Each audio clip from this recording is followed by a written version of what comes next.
everybody and welcome to the channel. I'm Polydude, and today I am going to talk to you about a discovery that I've made with some shiny Pokemon. So as many of you know, with Sword and Shield there are now two different types of shiny Pokemon. There is the original Star Shiny, and then there is the new Square Shiny, which is the ultra rare. As some of you may know by technicality that this has been flipped with wild encounters and breeding.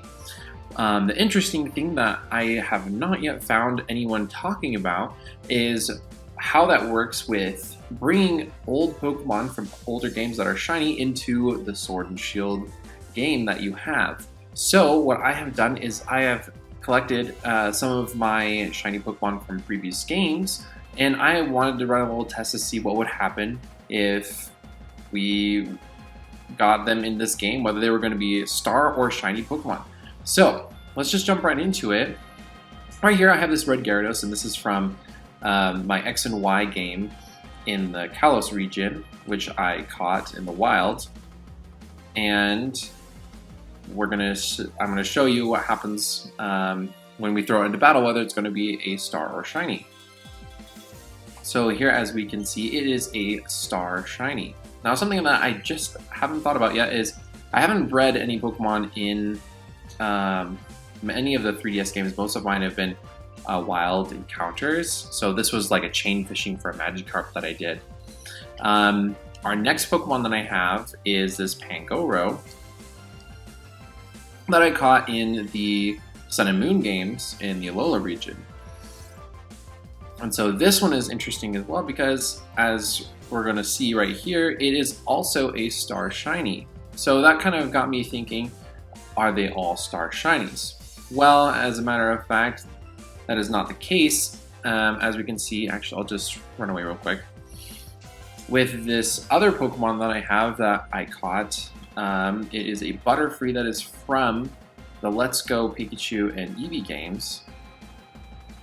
But it is not a Star Shiny. If you take a look when we encounter this Wooloo, it's going to actually be a Square Shiny, which is really interesting.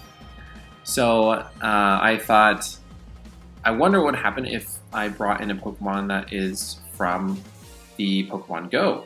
That works with this game. And since the new DLC that came out, Abra is now in the game, and there was a community day, and I was able to catch some of them, and I imported one all the way up.